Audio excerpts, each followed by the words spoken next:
content versus catalogs. So there are dark catalogs that exist, but generally you'd say, well, our catalog is publicly available, our special collections are publicly available. So if you want the search engines to crawl it, they could. But what have you all run into as it relates to licensed content that may not be currently publicly crawlable? Have the commercial search engines given suggestions on that? Sorry, you get to speak for Oh, that. okay. I guess I'll speak for the commercial search engines. We're, the owners of the content are in the end making the decisions on what can be put out or what can't be, right? And I think a lot of publishers are obviously exposing content out to commercial search engines now, and that seems to be working fairly well with the link resolvers and all that stuff coming back in. And we're doing some of that too, but as it relates to our ability to do that through licenses that we might have. And so I think you see that from all of the. Sorry, I think you're seeing that as it relates to all of the those who have some stake in the content game. Is that folks are exposing content to Google and search engines as they can. If it's your own proprietary content, certainly you control that. But if it's publisher content that you're aggregating, then it really falls under the realm of, is this ours to actually provide? And that's where I was just going to say the comment was made in one of the earlier sessions about limiting it to the catalog, but I think that's part of the reason that if we can get an industry vocabulary started and get some momentum going, that's where the catalog or some of those things that have fewer issues while other business models evolve. Like you said, there's some of these scenarios where whole new license agreements have to be put in place and new models start to evolve, but once you get some gravity going, you can actually start to build on that as well. So, I'm sorry, Jason. It's okay.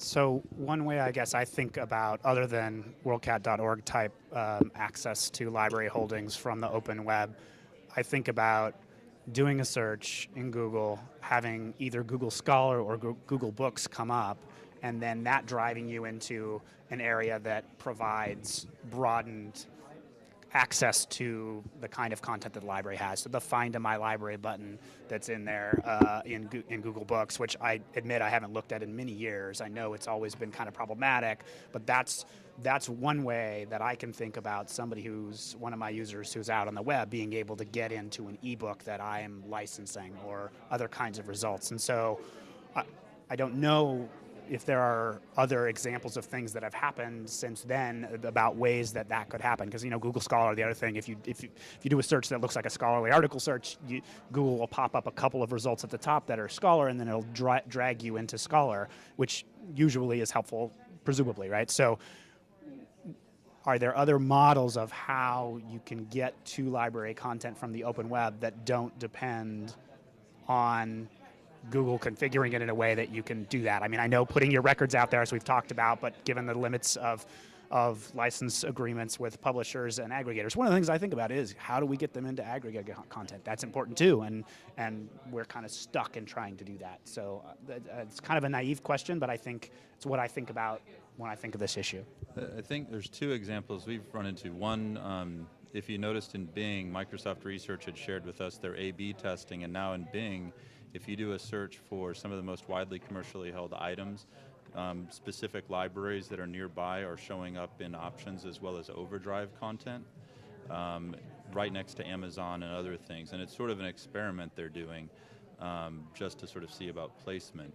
So that's one model. The other is they're talking about if there was a level of uniformity in what they were able to digest, that putting it into the graph and those sort of answers starts to become an increasing option. So, what was the data they were using to be able to do the experiment? What was the data they were using to be able to do the experiment? they were doing two things. One is at one point we had given them a dump of the registry, so they already had that within there. They had some level of WorldCat holdings that was a couple years out, and then they also went with widely held items that allowed them to sort of say, Predict.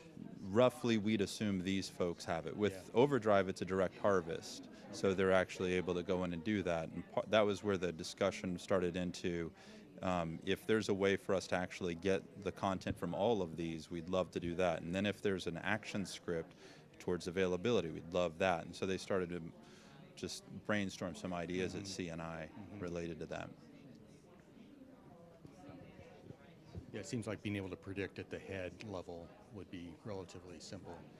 Right. I mean, they were looking at it as out in the commercial web, there's a lot of things like, inventory at Sears and Yeah. Dell's inventory and those types of things. And they were saying, at its most fundamental level, if I thought of libraries as having stuff, Yeah. can you tell me what you've got? But I'm curious though, I mean, typically when you look at a retailer, for example, because that's, I think, a really good comparison, because it's local inventory of the same items. And so there are approximately 2,000 Home Depots in the country. They all sell the same stuff, they all have the same SKUs for the most part. So if you're looking for screwdrivers, a particular kind of screwdriver, and it's at Home Depot, Google's likely to show you a link to a Home Depot page that's basically at the manifestation level, right? It's like here's a, but it doesn't give it to you. It doesn't tell you that it's in your specific store necessarily. It sends you to a deep link into Home Depot, where you then say, I'm in this zip code, or here's the nearest store, right? The example I'd use, though, is more like with movie theaters now. If you actually do a search for a film title, it can actually, because Yeah. Fandango and others are acting as the aggregation. difference with that, Jeff, would be that the scale of the number of things in the market at any given time for movies isn't a few orders of magnitude fewer than even Home Depot SKUs, right? As soon as you move up the food chain, up into the retailer or into common stuff that everybody has, the numbers just dwarf what goes on with movies. Movies are always like popped out there as the thing to do, but how many in any given time? 30, 40 movies? And they're in every location, but it's still a very small number of the actual kind of work level, right? Well, and that's why I was using the example of archives. Yeah. So, for example, when you go up into Boston, they've got a number of really nice archives at Boston University that they're the exclusive holder, but if they had a sense of demand, they said, we can put that out there. The other example that came up at a conference was demand-driven acquisition. And Overdrive, there was some discussion around that where put everything out that I've got, and when I click on it, charge me for it. And so it's the idea that libraries could be frontline support or frontline support for the users up to X and then stop showing me. And so the opportunity, I think, with commercial engines is both describing what we've got, but maybe policies become part of that as well. Because when we talked with them, they were saying, well, if you can have a state, we can geofence the state, and to your earlier point, if the state of Michigan licensed a set of EBSCO content, perhaps the state of Michigan is able to actually show in commercial engines with all that content because they understand how to understand policy. Might be something that's out there. So it's description of the content, but also description of the policy and access. Yeah, being able to know rights is Right. right. And the geo policies. And With the public library, the use case seems simpler only because whatever they have, you can go borrow, and if you're in the area that the library is in. So I have a couple of questions that might take us in a slightly different direction. So before I ask them, does anybody else at the table want to comment on that? I don't want to monopolize. Okay. Couple things that just came up, and they're more, I'm seeing the big picture now, which I haven't even really seen that before, so that's kind of exciting. But things that I think might contribute to that big picture of who has what to some extent, I think, that we may need in order to expose what we have more effectively to open web searches. One is, how well is the registry maintained, and how do commercial search engines know, when you're in a library or not? Because I remember the days of maintaining our OCLC registry information as from an individual library and realizing that our IP addresses were out of date and that wasn't necessarily kept up. So one thing is there something NISO could do in that area? And I don't know that it's changing the way we do it, but maybe raising the visibility of the fact that it matters, and maybe leveraging, well, this registry is being used by all these other things, so you don't just do it for WorldCat or OCLC, you do it for a broader set, potentially. That's one thought. And then the other thought is based on the SKUs, which made me think OCLC number, which made me think, is there something else in terms of holdings? I know that OCLC has done a lot, that dived into it in the past and then come right back out again. I'm no expert. for it, but with XISBN and work IDs and being able to connect different versions of books, all those sorts of things together. Is there, and then I also know there's some frustration with OCLC numbers and trying to take collections that libraries have and make them work with the fact that many of them don't have them or they don't know how to get them, that sort of thing. Is there something that NISO or could do around the identifier? So those are just two general areas that I think sound like they'd be of importance in this broader discussion. So you want NISO to create a new identifier for I would hope it wouldn't be that, but NISO ID. Just asking. I am not calling. Jason, I am not calling for that. I am asking the question, given that the issue is that the de facto standard for identifying your holdings, more or less, is OCLC number. Yeah. I mean, because giving out an ID is relatively easy, right? Once you start, you just increment forward. It's the coordination of what you do with the IDs afterwards, how they actually get implemented and executed at the local level, and then at the scale, right? It's the scale that actually where issues start, manifesting themselves a little bit. It sounds like we're calling for maybe like a domain registry. Like you register URLs now instead of maybe a library registry, a domain registry, URL registry. Oh. Well, the registry itself, That's a different. Yeah, that's the other that's the topic, other right? topic, So, just I guess it is a good point about the updates and whether libraries maintain it. I off the top of my head, I don't know. I wish I did, but don't know. is that the only way that a user is identified as being a part of a library, other than, I mean, from a search. In a Google for search, one right? thing, In Google Scholar, you can go in and say, Google Scholar, I'm associated with X institution. So that's within that silo. You can say who you but are. You do have to. But you have to affiliate, right? In other That's words, right. You have. Yes. Because if I'm in Seattle, I can be Seattle and King County libraries both, but I'm not Pierce County. But I could be in the IP detection could actually put me into the Pierce County area when in fact I'm not and there's also cases of like and this is just Seattle, I know this, years ago I worked in the Seattle Public Library circulation system. So there are specific areas within King County where they used to be able to get a Seattle city public card, but some areas couldn't because they didn't pay the right taxes or something. So you could actually be in King County and you were excluded from getting the Seattle card. Right. So I guess the question I'm asking is IP recognition of who you're associated, of which library you're associated with, handled in any different way than either county or state, as we were just talking about, the geofencing, or the OCLC registry? And is the OCLC registry being used by more than just WorldCat.org to identify which library a user is associated with?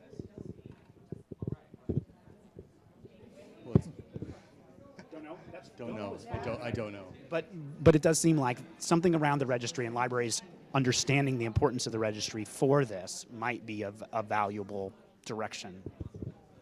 I had a quick question for EBSCO, ProQuest, and others. Is what we found over the last year and a half is that the registry exists and there are uses that we were putting forth there, but almost every provider also has some version of an equivalent customer administration console or something like that where they're managing. They keep IP addresses because you need them for detection for permissions. Right. So the idea being that, and again, I'm not sure. I think it's in the EBSCO consoles, and ProQuest may have something similar. But it's the idea that if every one of your providers, if you're maintaining something somewhere, at least being able to contribute that to this known space is kind of, again, back to an ISO piece.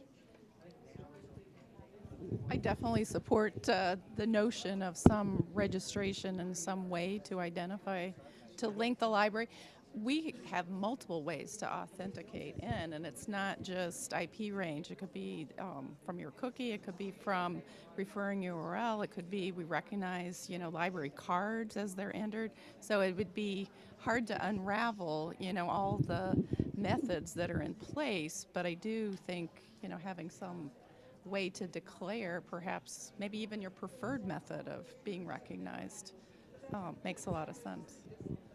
And I'm flashing back to some sort of institutional identifier. Right now, I would Google it if I wasn't trying to pass mics around. Well, But I know that there have been efforts to this in this There's- direction in the past. There is one. There's I'm drawing a blank because it came up during with Plum when we were looking at funding and institutions. So there is some sort of institutional ID. Anyway, it does seem like enabling major commercial search engines to identify automatically the academic or even public library that the user is associated with would be a valuable thing that NISO could look at again to see where we are and figure out if there are paths where it makes Right. sense to really invest in that to drawing users into our stream more effectively. And that's where back to the inside out, outside in part of this is, you know, if you were to talk to Google at one point, it's the Google Plus identity, and that's how you're able to tell hours and all that because you own your identity and manage it. Yelp's the same way. You know, everybody's got authenticated, I'm the authorized real user. And so the idea of being able to say, well, that's in that space, if that's the audience we're talking about visibility with, but then for all the providers that they would need to be able to interop with, can we do a contributing crosswalk where somebody actually says, yep, that Google Plus identity is the same as this, and here's all the other values I'm able to send through, so they can do something meaningful with it.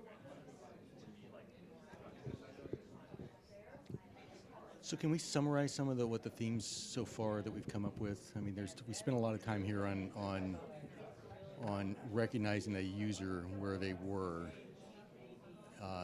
which has importance. That's assuming that we have all the holdings and that the search engines have consumed them. Go ahead.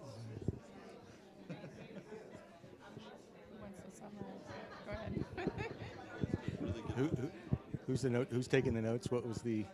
Was, but I really couldn't hear very well, so I was going to take this opportunity to Speak up. Okay. Yes. The comment from the stream is from Lucy Harrison. Well, in case they can, that means if you guys can hear what's on the stream, presume mobile first, and it seems like a combination of GPS self-ID is the way. That makes sense. Yeah, it's connecting the user though to the. That's the identification of the user Yeah. via mobile. Yeah. And then you turn around and say, okay, now that I've identified them geo somehow, Right. It comes back to the rights and permissions and how we know that that they can get access to something. Yeah. right, yep, But it does place them. The GPS places them specifically in a very small area versus right. versus IP detection, was that? which is harder. Yes, Right. Well, that's one of the use cases that's come up is start with my physical location and then personalize me Yeah. to my device ID if I affiliate and those kinds of things. So, Yeah. did you hear the themes to your earlier question, Mike? Yeah. So I didn't hear. I mean, so there's identity, right? There's and location of the user, of the individual user, and then there's the knowledge about search engine knowledge about rights and permissions, right? Like if you can place that person in a physical location, what can you presume that they have access to? Right. And then there's the how do I understand the content? Right. And the content can fall from typical inventory, special collections, licensed content, which then blends into rights. Mm-hmm. Let's see. Anything else? I don't know. I shudder to bring it up again, but I think the idea of the object identifier, and Yeah. granted, there's so many objects that we want to provide access to that don't have those identifiers. Although more are rising. Right? We have DOI, we have OCLC number for books for the extent that that's effective. I think. And these are such broad themes. It seems obvious. I know that NISO knows that these are important things for them to work on. I'm just trying to sort of push at how those themes that are things that clearly NISO works on relate to this specific issue of exposing library holdings and library content to the commercial search engines. So I guess that would be another theme, is not just identifying the user, but also somehow being able to say that the item that I have and the item that you have is the same item, so that there is a landing page like a Home Depot landing page for a SKU that directs you to, does my local library have it? That could happen some way other than being dependent on the current means of navigating that path, which is really difficult for users, I think. Yeah. At least it was. Well, I mean, once you go down if you look at a great use case that I had while I was coming here was I was staying at the Radisson last night, about a mile and a half away. Using Gmail, Google knows that I was staying at the Radisson because the email showed up into my Gmail account. And so when I searched for Radisson Baltimore, it popped up in the search results, you're staying here at this one, because there were more than one, right? And it knew that. So I knew it, Radisson knew it, Google knew it, the NSA knew it. And so that's a huge presumption of privacy that did not exist in any of those exchanges. And but I allowed that to happen. Whereas on the library side, a little bit, slightly different. If there's issues related to that, I don't know, but. From the live stream again, this comment from Lucy Harrison again. It's hard to have this conversation with questions. Is that WQ with questions actually involving the search engines themselves? Maybe that's without. Maybe it's supposed to be Without? W. Yeah, how about that? Without. Without, not with Q. Thanks, Lucy. Seems like they'd have solutions already that we could piggyback on. And I mean, it's fair to say a number of us are talking with them, and that's where forums like NISO or whatnot that could give them a consistent way to interact, and that's where I was thinking the identifiers, one of the benefits is if it's not a matter of finding the identifier, but if you identify the 20, they know how to deal with equivalence. They're fine with that. They're fine with good enough, and so a forum for that conversation. She raises a very good point. Yeah, I mean, their goal is to give answers to end users, the same as a library, and they want to do it in the most efficient way possible. And they need some common way to be able to exchange data and know about it. They also want to be relatively complete, I would assume. So it's a definite issue. So Jeff, BibFrame. I mean, part of the interesting thing from our point of view with BibFrame has been that as a replacement for MARC, it's a starter for a conversation, but we've already started looking at modeling BibFrame for events, for locations, for archives, licensed content, and the nice thing is it's effectively self-healing, so you get it wrong or you get it roughly right, and then you evolve it. And so we've started sort of the idea of having a discussion here about what would be the value of community-driven profiles. So LC's focused on some things. There's LD for L, LD for P, those types of things that are happening. We have an activity that we put forth we've got like 400 institutions we've worked with that have gone through our training, and it's at bibfra.me, so BibFrame with a period before the ME. But it shows the idea that you could start with a kernel of a profile description like NLM. We'd worked with them and some others, and then we said, oh, what about the archive community? Oh, well, they'd want this too. What about the fill in blank community? Oh, they'd want this too. And so it's an extensible model where you could bring groups together on a regular basis and say, this is what's been working well enough, and someone pokes a hole in it or whatnot, but it's like early HTML. It's allowed to be more than the blessed standard. So there's an opportunity, I think, for NISO and the community to really evolve quite a bit there, very, very rapidly. So thanks for teeing that up, Mike. Wasn't sure if that was a hallway conversation or this one. So. Not anymore.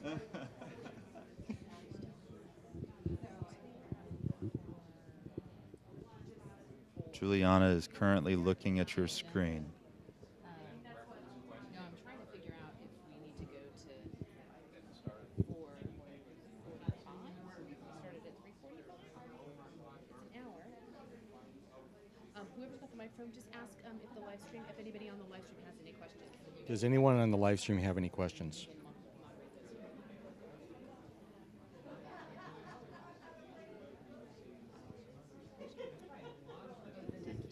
Did Todd give a time we were supposed to regroup? Again, not okay. before we report out. I think so, but I'm gonna go find out. Y'all talk amongst yourself. Yeah, just watch, just in case something comes up.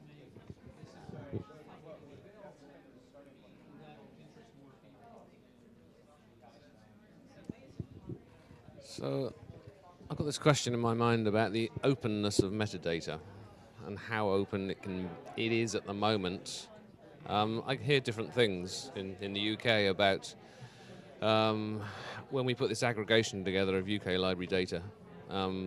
Can we just go ahead and assert CC0 on library cataloging metadata? It seems to me surely we should be able to. And what's the feeling around the table about that? Because obviously it has big implications for how it gets out there, how the whole kind of data ecosystem flows.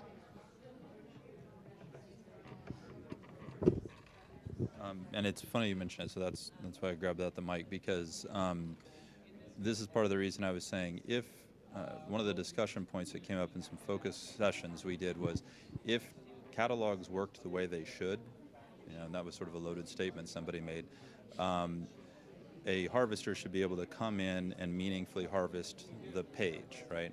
And so part of what people were saying is if an institution can put an equivalent harvestable version of their catalog out, it should be able to sit under open harvesting content, right? If it's a discovery system where there's policy related to it, then that certainly has got a firewall related issue and whatnot. But the idea of taking all of those institutions' information and then asserting ownership against it starts to get sticky. I mean, that's just easy. But if the institution themselves is basically saying, in the interim of my system not being harvestable or decorated in a meaningful way, I want to put an equivalent out, everything we're seeing is it falls right under their rights to do that. So that's the reason I was saying it's the difference between a direct-to-consumer and helping the libraries tell their own story within their own context, because it's making up for a deficiency in a given system right now, is one way that people have characterized it. If it was meaningfully harvestable, the web could already do something with it. It's not, therefore it seems invisible, and the library's content is not found by the web. So if you can make up for that within the context of that library, it's totally within rights to publish the way you're describing. But you got to be careful, because if you're a consortia and you aggregate 20 people, 20 sites, and 10 of them really paid a lot of extra money to build out dramatic metadata records and the others have tremendously sparse ones, can you now say, well, no, all 20 deserve it? You're going to get into a sticky pickle there. Yeah, I mean, it's precisely the problem we have with COPAC, which is an aggregation of 80, 90 libraries. And I guess there's a sense that, yes, you've got to put something in order to kind of take advantage in some senses, but you could just, put your very sparse records in, and in a relatively cynical way, perhaps. But yeah, I mean, it's something that we're very interested in trying to work through, and I guess it's going beyond the library. You're saying to the library, okay, we want you to assert CC0. Who do you think? Where's the problems? Which publishers, which aggregators, you getting your records from? Can you point us, JISC, in the direction so that we can go and broker, Right. have the conversation with these people? And whether there's some way of doing that via some data way or some standard way, I don't know. And it gets to the way that record enrichment is happening too. So folks get records delivered by their vendors, but then they actually, in many cases, folks are paying extra to get a whole bunch of other stuff done to it before it's put into their catalogs. And that's why when you look at two of them, one may be a very rich record and somebody else's may be more sparse. It may be a scenario where as an aggregator, just you could go into their provider and say, what would you be interested in getting paid to do this for the whole of our cooperative? Yeah. So that's new business models that start to emerge as a result of this. Yeah.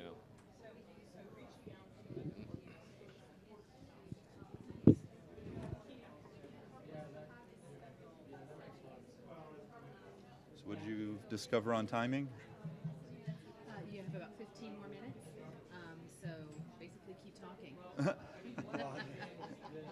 be able to report back, I just want to be sure that we got the. Yeah, that might be a good idea. I'm not sure doing that, but actually speaking to the. Right, I'm just trying to aim at people. So on the note side, then,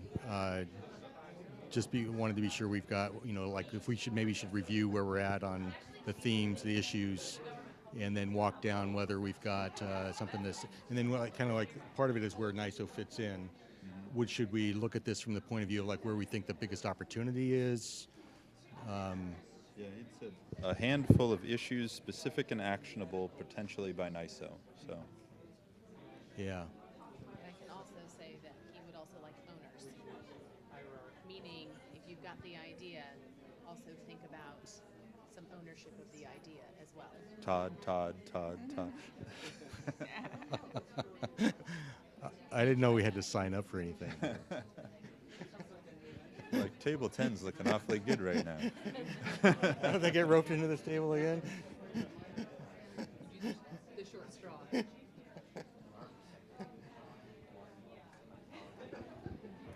So where did the notes end up? Mine are like So- for me because they're not making sense. Yeah, my notes aren't. I hear terribly things good around either, but- identities, registration. No, mine. I mean, I'm just looking at some of the themes that we've talked about, and Method of action. I'm wondering whether there's an advice and guidance piece around here as well for NISO. I don't know about the scope of what NISO does or can achieve, but there's presumably advice guidance training that seems to, be relevant to some of these things that we've talked about. I think where Not least- ODI started to go was in that direction. It was less about prescriptive A standard and more about best practices. When I was on D2D, we were trying to do more and more of that kind of guidance, like you say. Definitely. Not to say something more concrete could come of it, but guidance is definitely, yeah. I mean, just what comes out of thinking through the definitions. I mean, we started talking about, well, really, what are we talking about when we're talking about holdings? I mean, there's still quite a lot of work to be done, certainly in UK libraries, just about people in libraries getting straight about what we all mean by some terms that are kind of thrown around in forums like this, where there's a lot of experts in the room, but actually it doesn't actually translate very well to library practitioners sometimes. We had a question on the subject of something along those lines from the live stream. What about having NISO facilitate a conversation between libraries and search engines?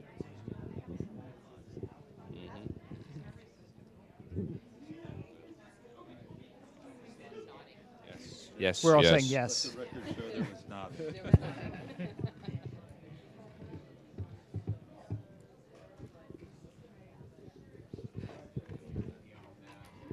So, in terms of ideas, one other thing that comes up for me when I think about this issue is that in some cases, users are on the open web, they click a result, and they are using something the library has paid for without having any idea that that's the case. And so if you flip this question on its head almost, I'm not sure it's even that closely related, but ultimately I think there might be a space for NISO in improving the ability of libraries to communicate funding support, basically that they have, that their library is paying for this item from searches that come in from the open web. And I know that's stretching this discussion a bit, but I mean, in some cases that the connection already exists, but library users aren't aware of that, and that's really important for the ultimate question of to what extent do libraries play a role in the future of the content game. That is, I mean, if users don't know that the money we're spending is providing them access to content, then the level of support that prevents library budgets from being cut to pay for that content would be reduced. So it seems to me that there might be, to make it really concrete, and I'm not sure how closely this connects to the discussion, but we ran out of things to say, so I'm going to say it anyway. So, watermarking branding PDFs, that sort of thing, where every time that you're accessing content or downloading content from any publisher site or any aggregator site, it's clear that that content came from and was funded by the library. I think that piece of things, which we've had ability to brand sites, most folks can put their logo up for many IP identified, usage, but the PDF is still, in many cases, at least in the electronic world, the endpoint, and to have a way to standardize that effort to communicate on the end product level, this product was paid for by your library, seems another just possible area that NISO could investigate being part of. I don't know if others, I know there are a few content providers that do allow and set it up so that so that happens automatically when it's downloaded within the IP range. But I know there's only a couple, and I feel like that's maybe one example of flipping the question entirely on its head and saying this is something else NISA could do that's really important, that would point out the case where there already are connections between where the user starts and the content they end up with, but they never know that that's coming from the library. And I don't know. I think there's room there maybe. Thoughts, anybody? Yeah, I mean, I was going through kind of what are the themes, and that might fall under policies of attribution. And sort of, the idea that there's policies of access, policies of attribution, description of collections, catalog, archives, special collections, licensed content, but if you get those categories down, attribution seems like an appropriate one that has best practices as well as policies. I think that makes sense, and I'm curious about the ideas of, so somebody finds, we figure out the whole upstream part of it, right? So somebody finds something and they realize it's from you, or they're able to access it, they get into your library, and you actually give them directly to that record level, right? So maybe that record has a watermark on it. But how did you expose them to where that came, just sort of one step back upstream? So they went from Google, let's just say, to the record itself that lives on Publisher X site. And it says that this was paid by the library, maybe that works, but then how do I find the rest of this stuff that I could see that is other stuff like it? Did I bypass the stopping point like a discovery service for your library in the context maybe of that thing?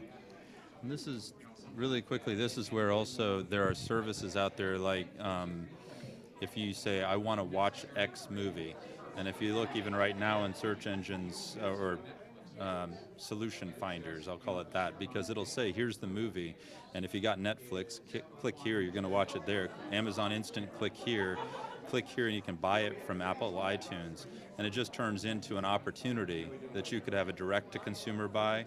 You could say, authenticate or associate to your library, and if you do that, you get it free. And all of a sudden the library gets that attribution of, well, I'm a student from here, or I'm a citizen from here, but that's all policy. So anyway, sorry, Jason. Yeah, so I think this is an exciting area. I don't know what the NISO support would be, but the idea that they've gotten to a single result, and how do we encourage them to go forward instead of back, kind of, right? So they could go back to Google where they came from and be back lost in a broader land, which may or may not be helpful, but how is it once they've hit that one result, they can go someplace? And so my experience has been, and it makes sense with stickiness and competitive issues, if they end up in a platform, they want to keep them in that platform. But ideally, so if I'm on a publisher platform, I would get out to the aggregated collection that includes that publisher's content plus lots of other content, or somehow get into my library. So giving that as another option, and your special case, I think, is an example, is one other area that we should really be thinking about as the various possibilities for how we encourage this. I think I haven't thought about that much, but I think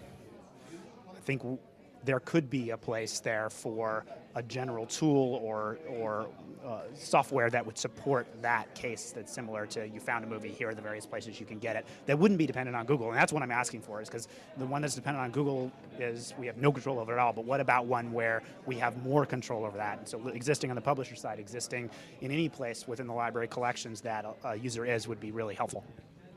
And I wonder if, I don't know if this is the goal necessarily, but if you started in Google and you found the article, that's great. I'm going to go back to Google and start again. As opposed to if I found the article through Google and then realized it was from the library and they exposed me to this larger thing. Now, Google is being used not to drive traffic to your results, but to drive traffic into resources that may help that individual researcher actually find more great things the library has and use the library's services. And so now I'm in the library services and I'm doing what Google didn't skip you and kind of give you access to the stuff you bought. It actually brought you into the fray and said, hey, now you can search the stuff that actually means something to you and realize what the library has to offer.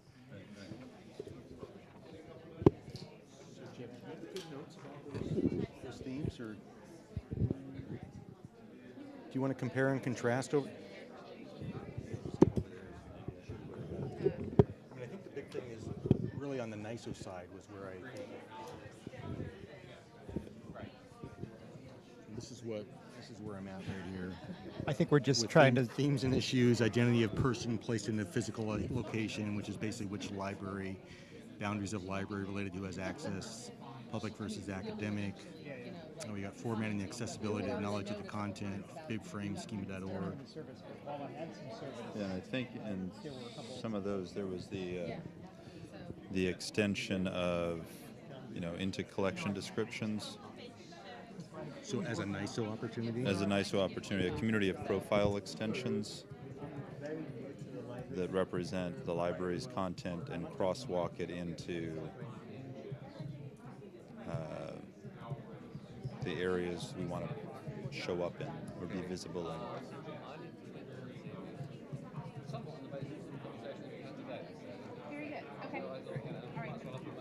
And that might be what the library has access to.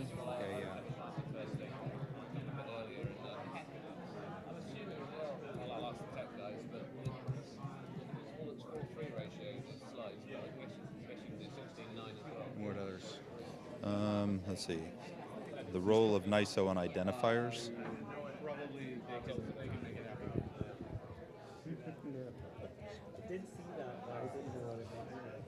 And it would be maybe identifier inventories, because it doesn't mean declaring an identifier, it means saying these are identifiers and here's the potential relationships. Hi, live stream. Inside Cool. of libraries and in the No. environments we want to participate in. It's on a about a 7-10 second delay. So we are going to reconvene with the larger group. And did you capture policies? So I've got policies of attribution. What other ones? Attribution, Again, I've got access. access, knowing rights and permissions, statewide deals versus what the library has. Yeah. Yep. And then So we're going to policies stop of the recording attribution. here and reconvene when we do the reporting in just a Policies of just a minute. attribution Okay. were sort of the suggestion that Jeff. watermarks. We're gonna kill the recording. See y'all later. So we're gonna.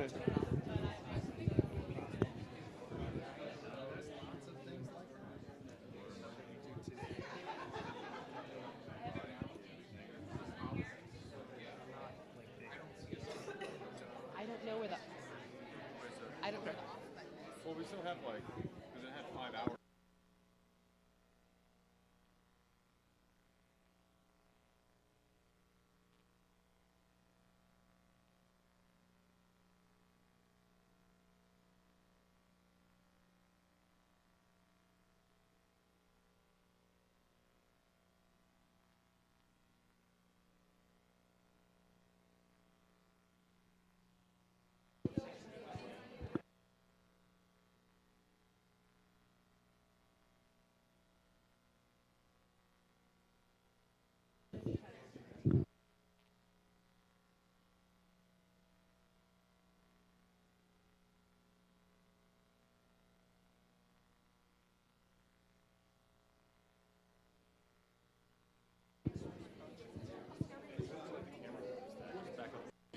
Okay.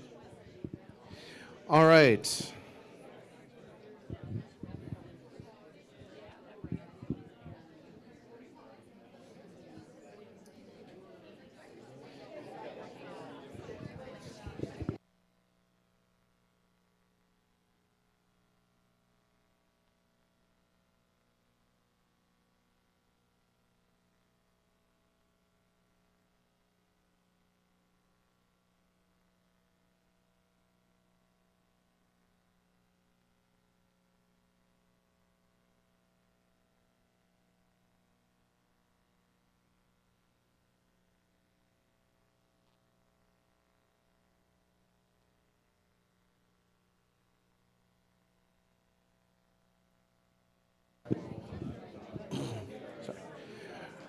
All right.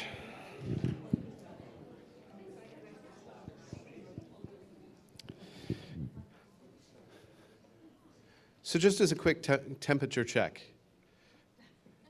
if you thought that was a useful exercise, raise your hand. Excellent. Fantastic. How many of you are lying? Oh, okay. Great. No, I'm just really excited. Yeah, table two wasn't happy about the exercise. Yes, table two. Yeah. And I think there's also a correlation. I think there's also a correlation between like where people want to sit. People want to sit towards the back. People don't want to sit in the first few pews. All right. So what we want to do now is we've got about 45 minutes, at least 45 minutes before the wine is set up. So,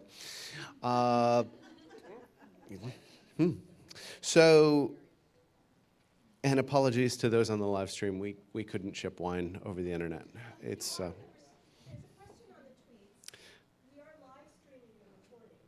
We are live streaming the reporting. Yes.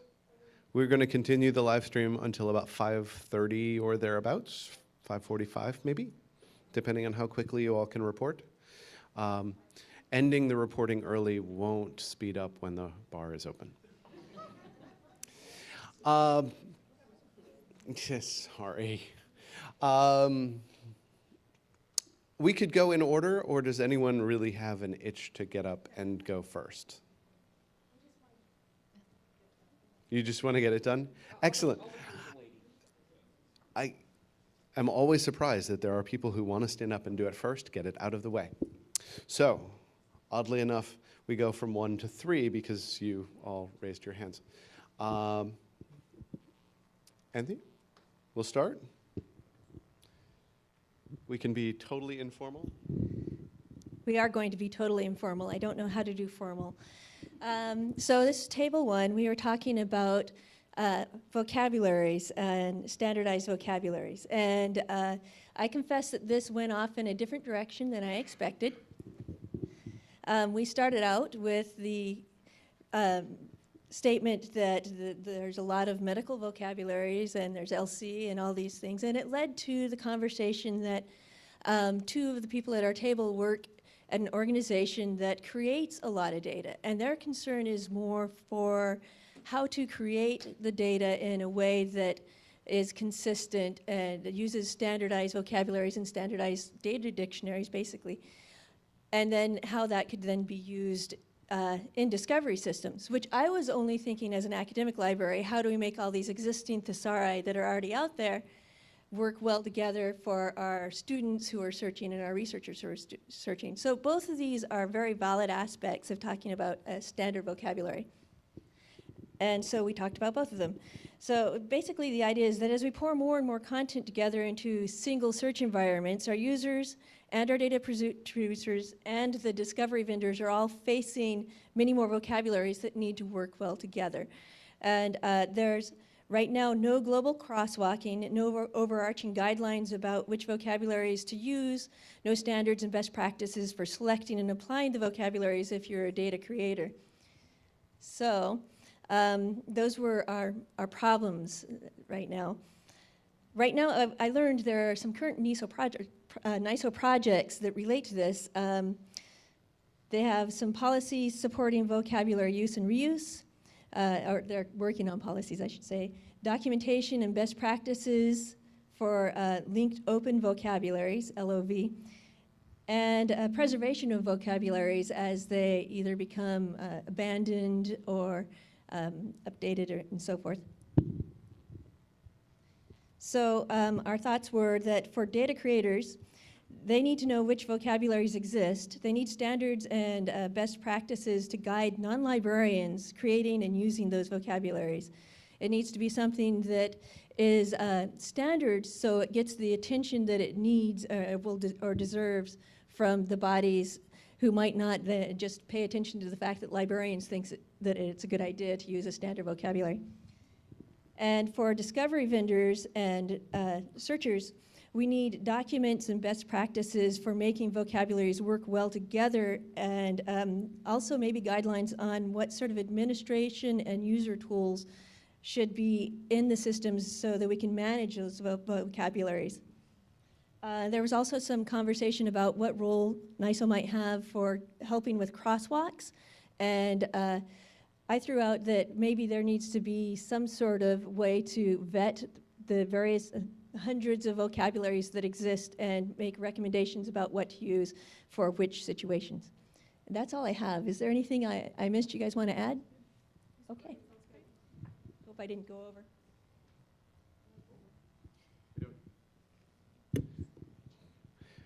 We don't have a timer. Does anybody have any comments, questions? But thank you. Before we move on to the next table, does anybody have any comments or questions or thoughts about the conversation that took place in table 1?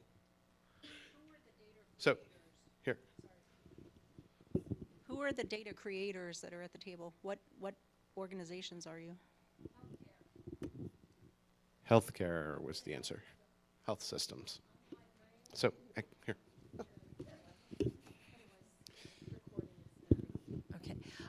It's a health system, and I'm the librarian, and I did drag one of my IT people with me because she understands controlled vocabularies, but I have a group back there that we have 20 variations of date and time right now, and that's the easy problem.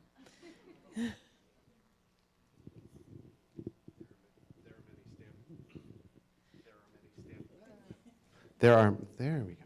There are many standards for date and time. That's something we want to avoid because that's messy. All right. Any other questions, comments before we move on? Okay.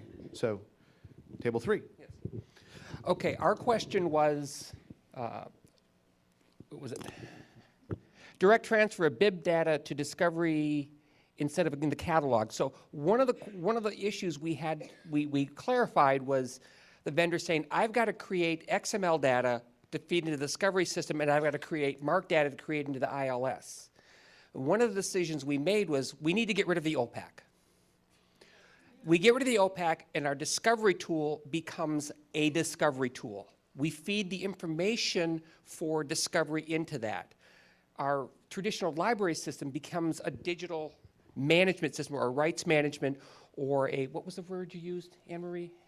An asset management system. That's where we track how much did we pay for this, what do we physically own in the building, when did we buy it, those types of things. And I think, I know there's one vendor here that's moving in that direction where they don't call it an ILS, they call it a library management system. So we decided that rather than create all these data forms, or we have our Discovery tool that becomes the way that our users find things. We don't have the OPAC anymore. And that's going to be a challenge because somebody said, my subject librarians aren't going to let go of their OPAC. They love using those subject terms in the OPAC. And it's like, okay, we make the Discovery tools robust. The Discovery tool becomes exactly that, a way to discover the resources that you as a user have access to.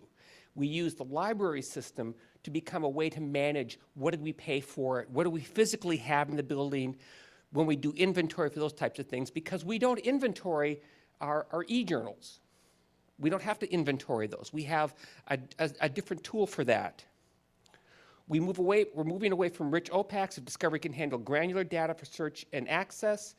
We want NISO to help establish standard to join up all the title level IDs and listing all ISBN, DOIs, product codes. We want NISO, and as somebody from one of the vendors pointed out, YBP pointed out, an example of 7 manifestations of one ISBN. And you have to excuse me, I'm a cataloger. When I think manifestations at work, expression, manifest, I have to change my thought process on that.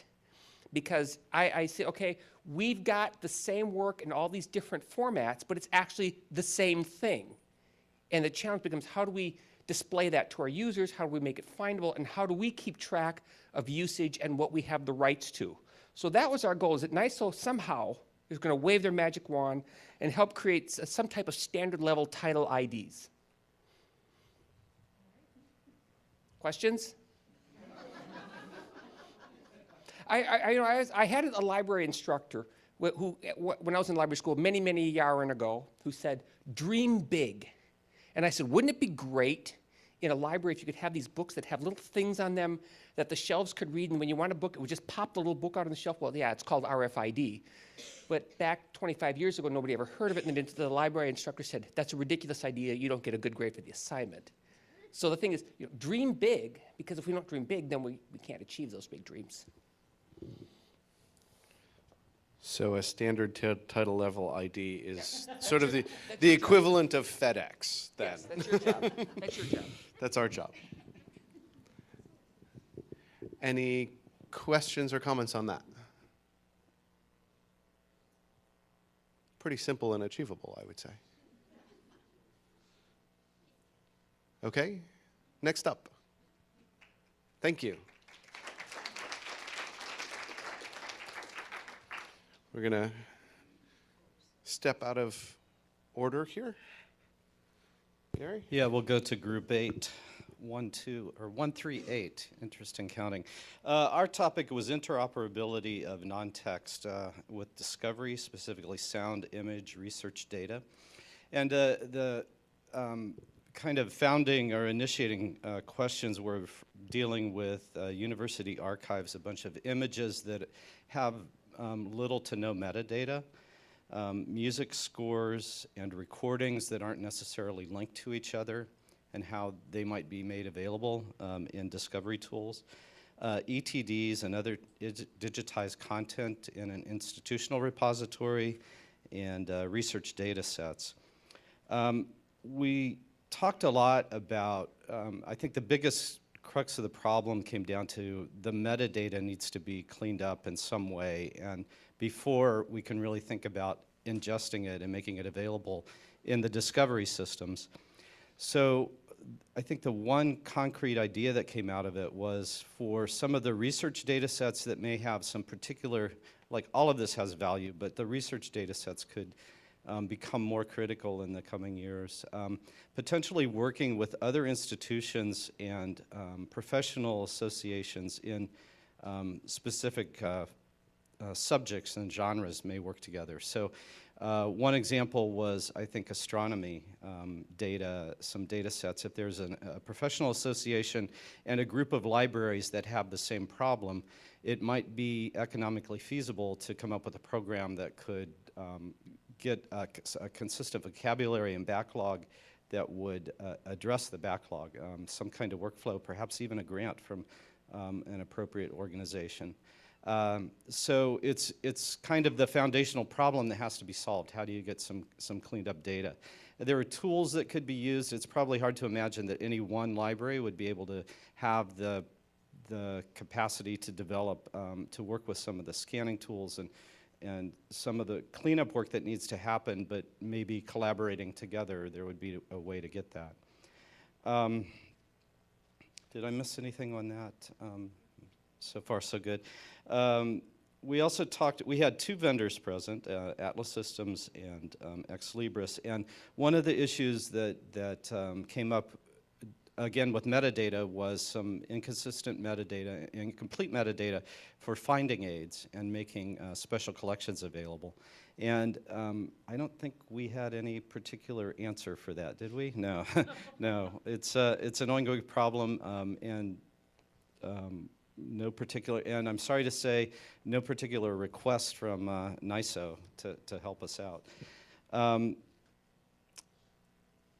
Let's see. One thing that may help out going forward is researcher IDs such as ORCID. And we thought that perhaps for some of the, one way to help address the backlog is to start building something going forward that would attract people who have some investment in the background to get in the backlog to get that, get their data sets addressed.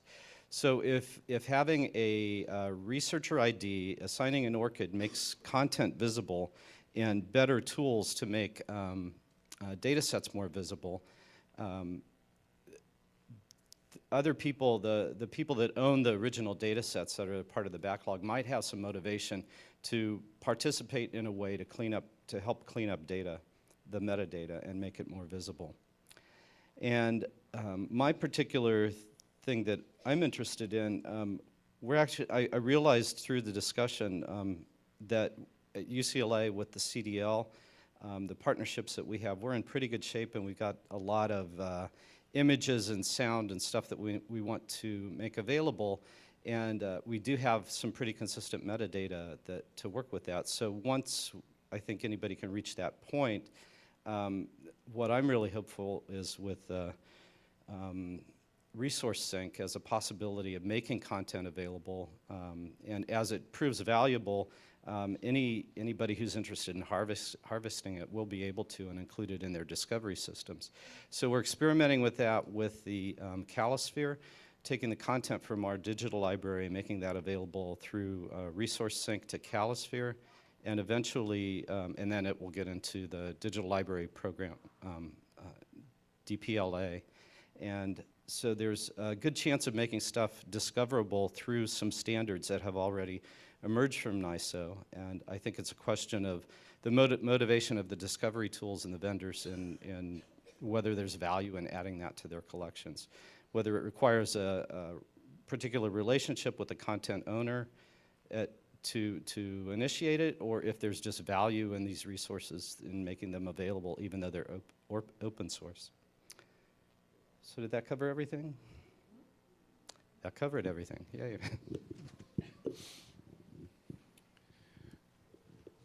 How many of you are familiar with Resource Sync? Okay. For those of you who don't know, Resource Sync was a project that NISO undertook in partnership with the Open Archives initiatives. They're the folks who developed PMH, the protocol for metadata harvesting. We, NISO, approached actually the Discovery to Delivery Topic Committee, approached OAI to say there are problems with PMH since the protocol was developed in 2003, thereabouts. It's well over 10 years old. There are problems with it. Could we try to fix them? Their response was, we can't believe people still use it. We should do something else. Because instead of simply transferring materials, metadata about web-based resources, I think the battery might be failing, that people would want to exchange the actual resources themselves. So, quick swap. So we developed this specification with a grant from the Sloan Foundation. There's plenty of documentation on the NISO website, as well as videos from the development team, how to implement it, etc. There are even some open source repositories of some code you can use to implement it as well. So if you're not familiar with Resource Sync, go take a look. If you have any questions, let us know. We're also thinking about doing some, trying to get some funding to develop some more open source implementations of Resource Sync. We think it's a great specification, and we all should use it. Any questions apart from that? I thought that was an important little, if you don't know about it, public service announcement, there's a NISO standard for that. Does anybody have any other questions or comments, thoughts about table number 8? No? Thank you. So who wants to be next? All right.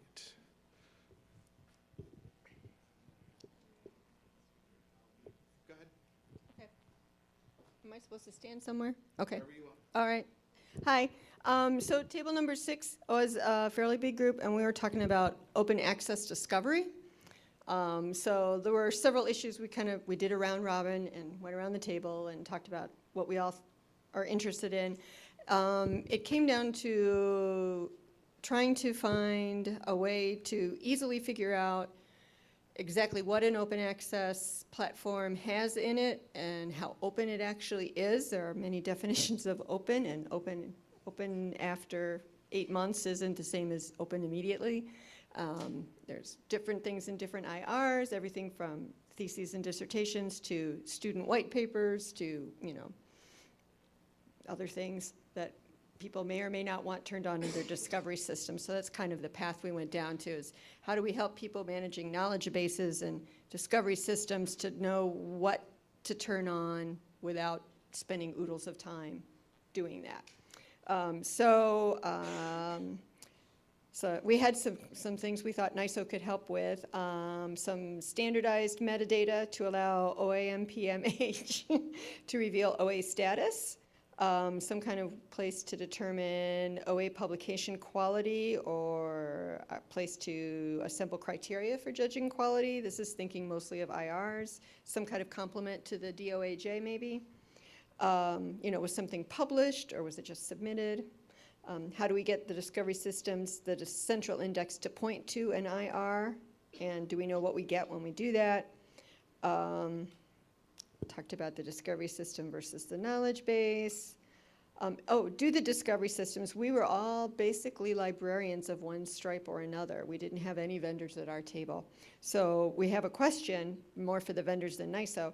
Do the discovery systems have their own criteria for what gets into their central index as OA? Is it vetted at all? Yes. Cool. We just didn't have anyone to ask. So that's pretty much what we talked about.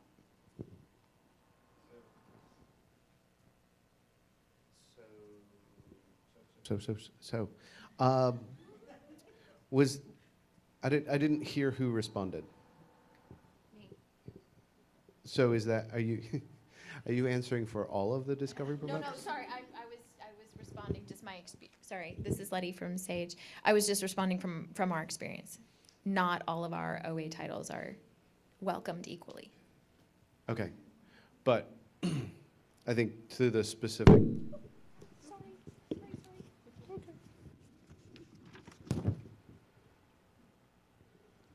So to the specific question about quality vetting in terms of bringing content into a discovery service. For the 4 providers who are in the room, do you want to answer that? A quick nod of the head, yes, no. Yes. Yes, yes. I mean, do you want to say anything more than yes? It's an open question. Do you want to say anything more than yes? I hope so. So basic question, do we do any vetting of content as it relates to OA? Yes, we do, but I would suggest that it's not really different than the way we vet other content. And so we give it the benefit of the doubt, but we go through and understand, are these on any lists that we should be looking at? Do we actually have folks who research the content and understand, is it indexed in major indexes? And there's a variety of criteria that we look at our folks using this stuff. Where is it coming from? How does it work? What are the publishers actually doing? How does the process for peer review actually work, and can we dive into those things to make sure that we understand the content that we're going to provide and index? We believe very strongly in OA and try to do everything we can to pull it in. And so, but yes, there is a vetting process for sure. Ida, do you want? Okay. Just to add, because we're also indexing institutional repositories, and one of the criteria is to look at if they're really open access, because we get a lot of stuff which people claim is open access, but in fact they're not open access.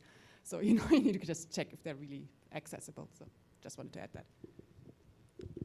Yeah, I'd say it's very. Did you? No. Go ahead. Do you want to add something? No. Okay. I think it's very similar. I mean, you're looking for things that are going to fit what your customers are looking for, and I think there's some basic criteria. For example, Beal's List, looking for something that's been well fitted by the community already. This is something that's in demand and useful. Steve, do you want to add anything? Same answer from ProQuest. I think generally the answer is yes, and there is it's not a perfect, NISO standard for quality, but there are signals in the community regards to open access, like the DOAJ, et cetera. And I also would highlight NISO's Open Access License Indicators project. access license indicators, not open access. We couldn't agree on open. Any other questions? Okay. Thank you. Next up. Well, here Oh. I've got a microphone. You got a mic? Okay. We'll jump. We'll do. We over looked here. at the increased visibility of library holdings in commercial search engines. Afterwards, I kind of broke this down into themes, just to kind of bucket them up. So one of them was holdings knowledge, right? So when you look at this, it's a question of defining what the holdings are in the first place. It's a kind of a generic term. So, it could be often when people think about this problem, they're thinking about books, and in particular public library books, but monographs versus articles versus databases, special collection. There's a number of different things that you're going to have to be looking at when you deal with this issue. Electronic versus physical. That's another one that often comes up. Are we including electronic holdings in this? And it could be, for example, ebook seems like an obvious one, but there may be many others. The articles one, once you go down that path, then you're really into a long tail of electronic. Open metadata, how do we enable actually sharing the metadata? And going along with that, the formatting and accessibility, the knowledge of the content. So that goes back into the BibFrame, the schema.org models, and how we're actually going to be sharing the data out. And then once you move down the path of actually assuming that all the data does exist and it's consumable by the search engines, you get into things like rights and permissions. So for example, identity of the person placed into at an individual level, placed into a physical location. Where are they? And that determines, in fact, what somebody might, on the search engine side, what might be shown. So which library would they have access to something from?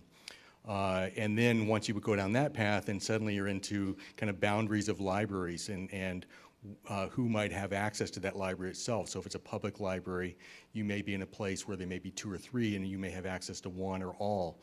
And then academic ends up being a particularly difficult one there, because location isn't necessarily tied into the rights themselves, what the libraries would confer. And then knowing rights and permissions, statewide deals versus what a local library might have. So you could be, for example, in the state of Michigan, they might have bought a big package from one of the content providers, and everybody would get it, versus a local buy of some kind. And then kind of a miscellaneous bucket, there was some talk about policies of attribution. So once a user actually found something, something like a watermark or watermarking brought to you by, so that the user actually would know that especially if it was electronic content, that it was coming from the library itself. On the NISO opportunity side, there was have NISO facilitate conversation between libraries and search engine companies. We're having this conversation by ourselves as librarians and vendors, but search engines obviously play a big role here. Going back to the kind of the rights and permissions issue, community profile extensions, that is crosswalk what the library has access to where it might show up in a search engine, so the physical location. So mapping, being able to map those two together, there's some need there to be able to know where a person kind of fits into the library world. And then the role of NISO and identifiers. There are identifiers, and here are the relationships inside libraries and the environments we want to participate in some case about related to deduplication. I think this came up earlier in the case of the ISBN and so on. So that same theme popped up on our side as well. That was it. Questions? Yes. Here, let me. Suddenly this MacBook Air seems really heavy when you actually hold it one-handed. Okay. I just wondering about where the records for what would you call the potential holdings of the library. So I'm thinking of the purchases on demand. That our catalog has a lot of things in it that we don't actually own. Right. And I'm just, and Yeah, that we that kinda- take out yeah. and put in and so forth. And I'm Yeah, just that kind of wondering goes back about to that holdings definition, like what would you want to try and include? Yeah. It gets really complicated. It's a complex ecosystem when you get into licensed content versus physical holdings where you actually own something. Okay, thank you. Another question? Yes, no, no? Okay. Why don't we end this over here?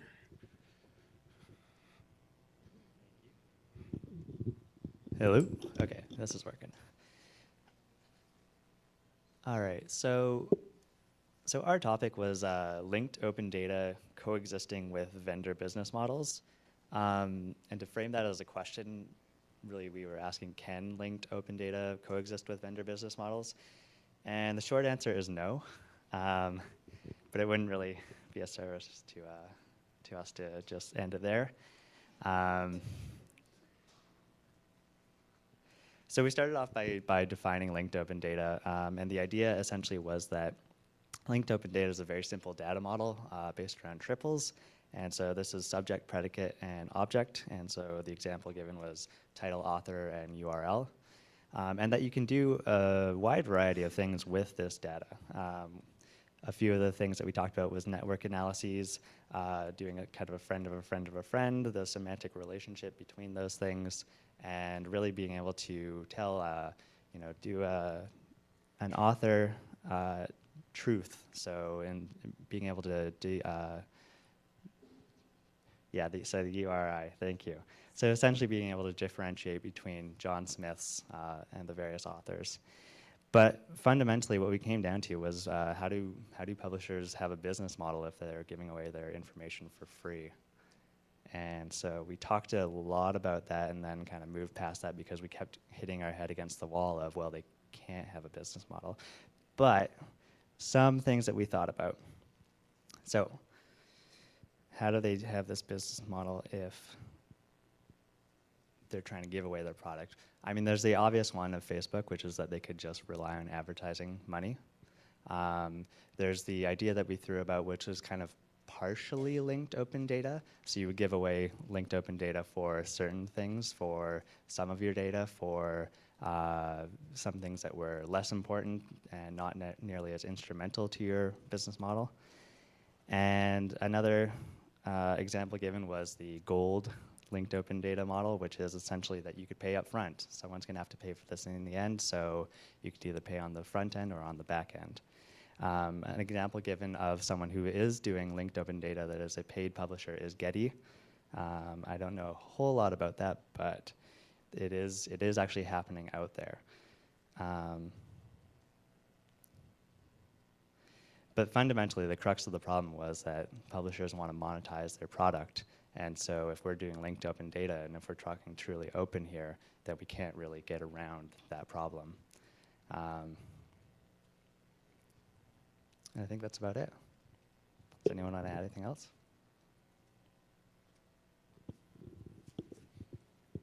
Any questions about that?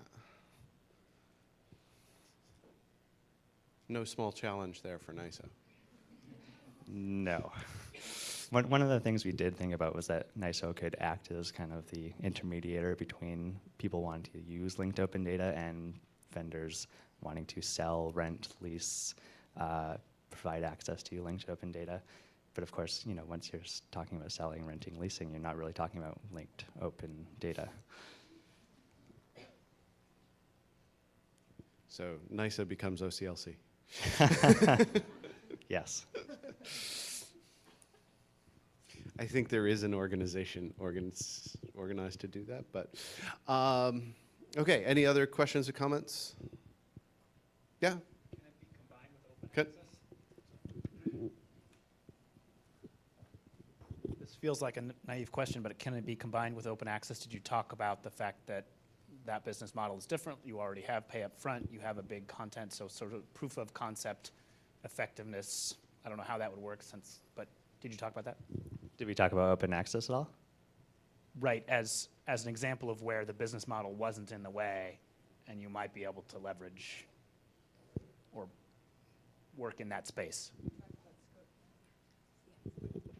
Yeah, we did. We talked about some of the different models that are out there that are funded in different ways. We talked about Archive, and we talked about Scope 3 and how. Stanford and so yeah, we absolutely did talk about that model as a potential different way to look at it.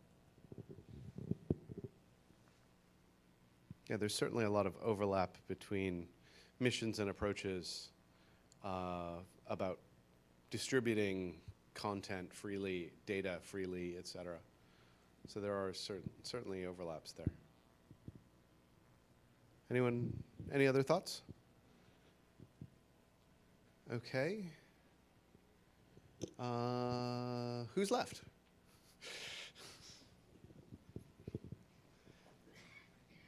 We'll do over here, and then you guys we'll wrap up over there. Okay. Thanks. Okay, so we were number 10, and the issue, it kind of goes along with number 8, and so a lot of us were debating which table that we should go to. And the issue was the discovery of unique library data in multiple formats and making that permanent. We discussed problematic resources, primarily non-text resources, ephemera, finding aids, anything that doesn't require item-level cataloging, streaming video, images, newsreels, university materials, lectures, visiting speakers, things that might have been put on video that the university owns and are trying to make it accessible. The issues we have are sometimes when using streaming collections in a discovery layer, you'll get all the metadata or none. And this presents users with materials that they sometimes cannot access. Also, it doesn't really divide it up into formats all the time, which can cause problems with things like interlibrary loan, where you have a user coming and finding a video and then realizing that it's streaming and they can't get it at their library because it's not available via interlibrary loan, which is an issue with the discovery services. We kind of feel like a lot of these others are trying to fit a square peg into a round hole. There's not really a standard for things like streaming yet. Libraries sometimes are deprecating collections because they can't be included into discovery services. And the other issue are these unique items, even if they are being described, and are they at the bottom of the search results? Because maybe the metadata just isn't rich. Maybe there's not a lot of metadata. So how can we get our users to find it if it's just not the most rich metadata? How can we get something that's archival to show higher in a search result? I gotta scroll here. One moment.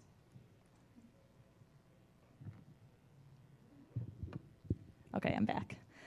So solutions, or what can we use for help? We talked about making systems interoperable, again, integrating protocols like OAI, PMH, Resource Inc., best practices discussion, how can we deal with these archival materials, what can the discovery service providers help us with? How can we provide you with material that will make it easier for you, that will in turn make it easier for libraries to be able to turn these services on? What do the providers need? What should be left in the file? How can we prevent the loss of metadata when we are sending files that maybe this metadata isn't ingested as rich as we'd like it to be? We talked about internal things like outreach, letting students know that a library just isn't for books. When you're looking for something like a streaming video, they'll usually go to something like YouTube, so that could be done internally. And then we kind of felt that systems were biased toward textual content. So how can we make our content easier to work with?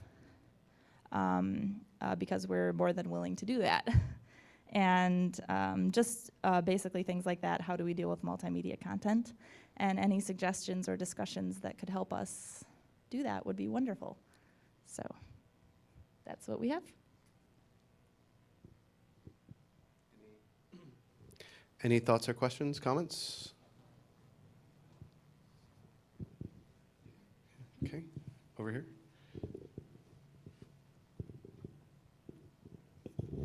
I guess what I'm wondering is, you made the comment that our non-print or non-textual items are not as accessible as print ones. And is that because of their format, or just because they don't have as rich metadata? So if they had richer metadata, they would be higher in those discovery lists, they'd place higher, they'd be more accessible. I don't think we really know. We didn't really come to a conclusion because we don't know. And in some cases, they really don't have a lot of metadata. And the initial thought is that's probably why they're not as high, but I don't know. Well, sounds like a pilot study might be useful. Yeah. Letty? Letty from Sage again. I can add a little something just from the provider side. I know anything that we produce that doesn't fit into the box of journal or book is very hard to get into the supply chain sort of stream. So one of the things we were talking about was ISBNs at this table, and I was explaining how we've sort of been slapping ISBNs on just about everything that isn't a journal. We've also started doing that. Yeah, because it's, you know, when you're, especially when you're talking about Born Digital or even new digital wrappers for older content, there isn't a good model, you know, and so I think the more that we can institute that in the supply chain, the easier it will be for everyone to contribute metadata and enrich that and make it easier to find. Because for the Born Digital stuff that we're publishing now, we are wrapping the heck out of it with data, and that makes all the difference. But the older stuff it's much harder to go back and rework it. So. Yeah, I love having conversations with the ISBN folks about attaching ISBN numbers to just about anything that you could buy in a Barnes & Noble. Because in order to be in their product management system, it needs an ISBN number. So this is how you get ISBNs on plush toys. Any other comments or thoughts before we? All right, thank you. Yes. Oh, yes. One, before we do our last table, before you all, yes, there's one more table, but before we do that one last table, all of you who took notes, can you please send those notes either in virtual electronic form or analog form, physical form? And if you really want to keep the artifact, we can take a digital picture of it. Please send those to Nettie. That's NLAGACE @NISO.org. So a quick email would be greatly appreciated. Could you say that one more time, please? Sure. NLAGACE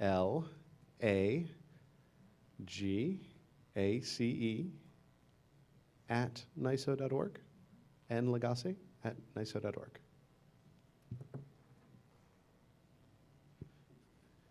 All right, our last table. Thank you. Okay. So we, sorry, Joe. We were table 5, and we had metadata quality. And so the theme, I think, additionally to the metadata quality was really transparency. And I think we've heard a lot about that today with each table providing a little bit more of that information. So I think it's a good thing that we're ending with metadata quality here. A couple really big points of conversation that we were discussing is that, and a very interesting I guess, fact is that most of the table was filled with librarians and also publishers. So I think we had a very good, healthy conversation that got us to some of our, I guess, requests towards the end. So what we found is that there are many different of the content providers that were not following a certain standard. Yes, we have KBART that we've been using, but it seems that there are different asks from some of the different discovery service vendors that we're trying to kind of funnel. And so that was one thing that we, as towards the latter part of this, that really is going to come out as an ask. We also are wondering, does location have an effect for easy proxies and other ways of accessibility? Is where that's located, is that affecting discoverability at all? So that was something that was a hot topic. As we look at the metadata, is there really a better and a correct way that we can be creating the metadata? I think overall, the main goal is that we want the content accessible. Librarians want to be able to provide the content to their patrons, and so how are we best creating that? Within the metadata itself, once it's given to the discovery service vendor, and as we look at how that's then almost created into a subject, there seems to be many different subjects. If we were to create, from the publisher side, if we were to create almost to enhance the metadata by some type of thesaurus or taxonomy, would that be helpful? So that was a question that we wanted to put out there. Is that something that would maybe down the road be of want?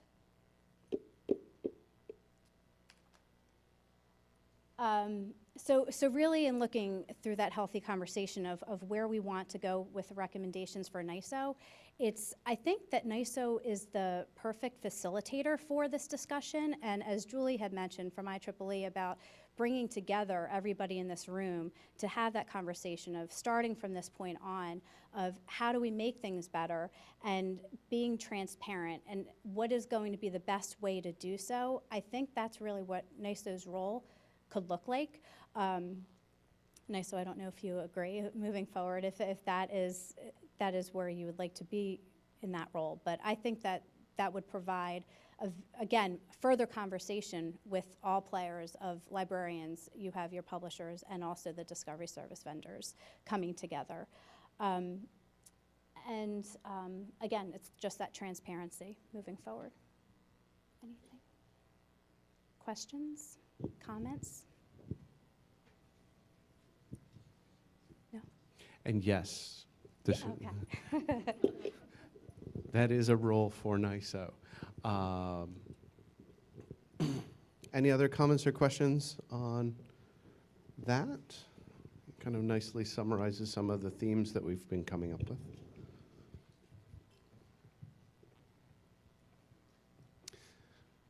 All right, so we have a few things that we can add to the list of what should NYSO do. And again, please send the notes to Nettie so that we can get those down. We will add a few of the ideas that came out of this to that list, but if you would, at any time, add your own thoughts and ideas to also Horizon issues. We have a few more spots for ideas for Horizon issues. And if those of you on the live stream, you can also contribute your ideas.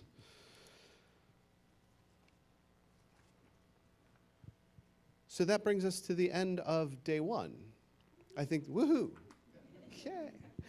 Well, almost to the end, because we do have a reception afterwards, so. First, I'd like to thank all of our speakers today who contributed to the conversation. As I said, we started out from a perspective of speaking more to you, and you all will do more speaking to each other tomorrow. As I said, we've got 2 more roundtable discussions. We've got some ideas and we can share about where things might be headed. But we definitely want to bring your perspectives into this conversation. It's one of the main reasons we bring you all together. Again, I'd like to thank our generous sponsors for bringing us all together and keeping the costs low for this event. So many thanks to EBSCO, Ex Libris, ProQuest, Elsevier, and Atlas, as well as Sage. Sage has done, has kicked in to sponsor the reception, so big thanks to them for that. Tomorrow, we will begin, we'll have breakfast again at 8 to 9. The program will start promptly at 9. We will run through about 3:30, 4 o'clock tomorrow, 4 probably. We will tomorrow organize a couple sign-in sheets if anyone wants to share taxis or if they're headed to somewhere other than the airport. If you're headed to the airport, the light rail is probably the easiest way, but we'll certainly help anyone who needs suggestions. Also, we didn't plan for a group dinner, again, to keep costs down. If you need advice on where to get dinner, please grab anyone in the NYSO staff. We all have our various favorite places if you haven't already arranged something. So with that, I want to thank, first of all of the people who've stuck in on the live stream. Many thanks to you all. We'll see you all tomorrow, or you'll see us. We won't see you. And then with that, we'll draw everything to a close, and we have, I think, about 30 minutes to relax before the reception starts. Again, that'll be out in the atrium area facing the patio, sort of that way. Room at the end of the hall that way. Again, we're scheduled to start at 6. So, thank you all, and have a good evening.